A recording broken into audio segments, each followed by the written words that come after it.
So today we're going to discuss the trees in Animal Crossing New Horizons and everything that you should know about them. Let's go.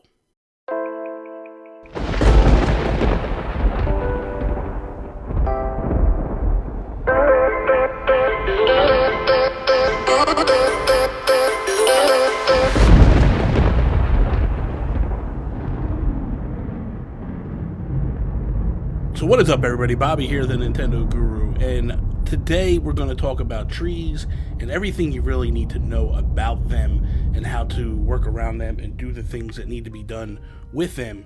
That being said, first off, I want to thank Purple Monkey Entertainment, Jonathan Brown, for the music that is playing in the background. He did a remake version of the New Horizons theme music for me, so thank you very much, JB. Now let's get into today's video. So let's start off with the fact that there are fruit on the tree, right? Everybody knows that there's fruit on the tree. Pears are my domestic fruit, and when I sell these domestic fruit to the Nooks, they will give me 500 bells for each fruit. But then when we move into non-domestic fruit, like apples here, this is why it's so imperative to find friends to trade fruit with, because apples now will sell for 1,000 bells in my Nook's Cranny.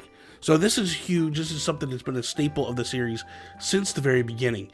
Something that is not a staple of the series since the very beginning is, yes, you can shake trees, and we've always been able to shake trees, but this is a little different. Now, when we shake trees, if you keep going, you don't stop. Look, you get additional pieces of wood that are falling. This is huge. This is something that has never been done before. Before, you could only shake one thing. Now, let's also note that here you can see a bell fell out of the tree. This is something that will happen from time to time. Just pick them up. Occasionally you'll get money out of the tree, and that's pretty cool. Something else too is, as you can see, again, we're just shaking, more stuff is coming out. Occasionally you'll get presents and gifts that'll fall out of the tree. Those are just things that get caught up in the tree. Now, the variety, you shake the tree, you can get a variety. You can get one stick, you can get multiple sticks, but we don't really necessarily know how much you're going to get out of each particular tree as we go forward. Now, I want to do something here because I want to get some fruit here. We're going to utilize this for a second. So there's a new thing that they do now, right? So before, there was no way to transplant trees. If I decide that I want to move this tree because I just don't like exactly where it is, I can come into my inventory. I can eat a piece of fruit, right? Now, I've eaten this fruit. We're set.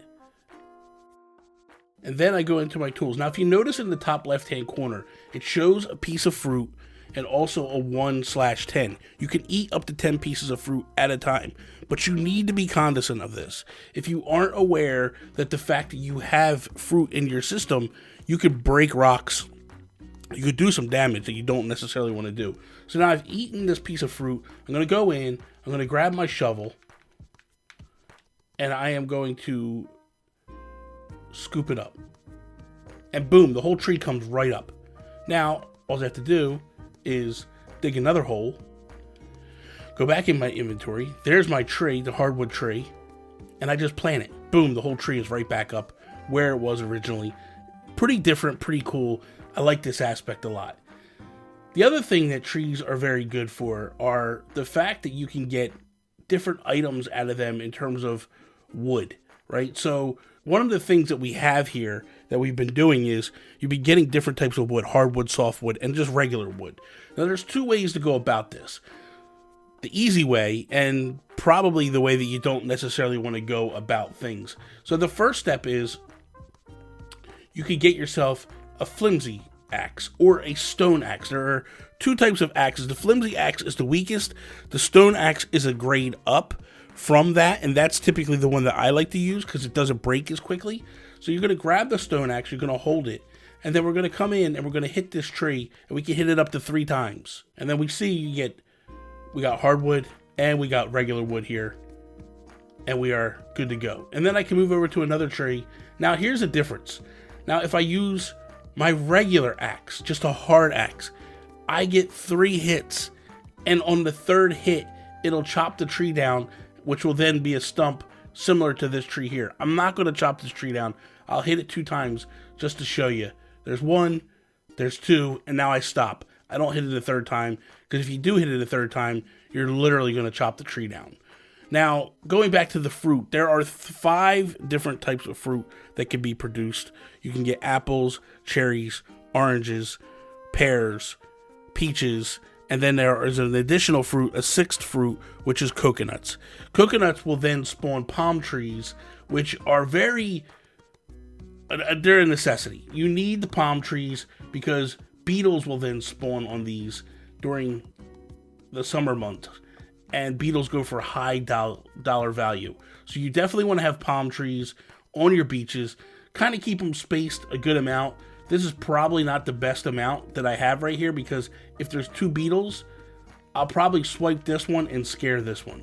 So that's not a very good thing. So probably, if I was smarter, I would have moved the tree probably a little bit closer to the water's edge, but then it makes fishing difficult. And same thing here, I could have moved this one over here a little bit, but that is what it is at that point. Now, when you look at the reasons you want to collect this wood, you want to do all this different stuff, you're going to want to collect this different stuff because when it comes to crafting, and we all know that crafting is a thing, and this is basically another aspect of the trees. So we're gonna craft something here. And as you see, the flimsy axe, I need tree branches for that, and that's where the shaking of the tree comes. If you just pick up the one, or you shake the tree once, which we're so used to in other Animal Crossing games, you are doing yourself a very drastic disservice. You're going to short yourself out of a lot of branches, and that's not something you want to do. So that's step 1. Then here is the stone axe, which basically you need a flimsy axe, but then you also need the wood, and that's where this aspect comes in, where you want to chop the tree and do the additional stuff. A lot of stuff needs wood. Now this one needs bamboo, and that is another tree that comes up, bamboo. To find bamboo, you need to first step off, and you need to do an island tour. You will go to an island tour that basically has bamboo trees all over. While you're there, take advantage. Chop it, get the wood from it, get the spring bamboo, get all this different bamboo that you can. Also, pick up a couple shoots while you're out there, and then bring them home, and maybe in a secluded area, plant them. Now, keep in mind, bamboo will go crazy, so you might want to wall it off, so this way it doesn't get too out of hand, because trust me, it'll get very out of hand. You'll have bamboo just taking over your entire island, and you don't want that. As you see here, to do the flimsy watering can, you need softwood, which again, these are all things that you're going to pull out of your trees. These are resources that are going to come from the trees. Trees are a huge asset to Animal Crossing. It's a good way for people. People will actually grow orchards to collect money on a daily basis. That's a good idea. It's a good way to get a lot of money, especially if you go get non-domestic trees or non-domestic fruit. It's a massive way. So definitely want to get out there and you want to trade your fruit as best you can. But it also, this game is totally changed it with the resources. It's a huge thing. Also, one final thing I want to add. It takes trees approximately 3 days. In order to regrow that fruit, you definitely want to wait 3 days on that. Now, there's one other aspect to this whole thing, and I don't see one here anywhere, and I want to kind of go over this. You will on occasions see a shiny gold spot emanating from the ground. When you see the gold spot, what you should do is you're going to dig up money.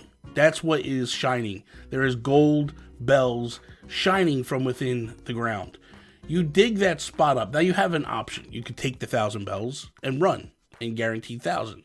Or you could bury bells into the ground. And if you bury bells into the ground, it's a gamble. The more bells you put, the better, the higher the risk that it will grow. But if you bury bells into the ground, there's an opportunity to grow a money tree, which will then spawn money every 3 days.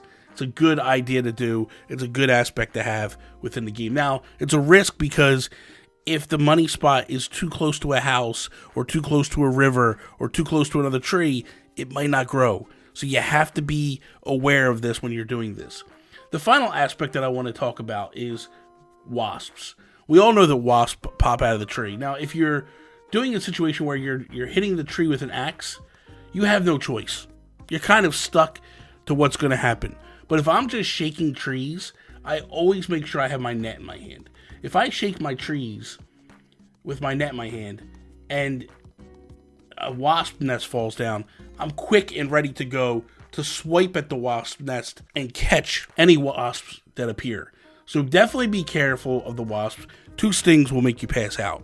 1 sting, you gotta go get medicine, make you pass out. So with that, I think that's pretty much everything. I think I've covered everything in terms of the trees. If I didn't, I will pin a post on the bottom in the comments so you guys can pick up and see. And if I did forget something, please let me know in the comments down below. So that is all. Thank you guys for watching today's video. I hope you enjoyed it. If you did, please slap the like button down below. Share it with your friends. If you're not a subscriber, please subscribe. Be sure to follow me on Twitter as well as over on Twitch at Nintendo Gurus. That is all. Peace out, Preston.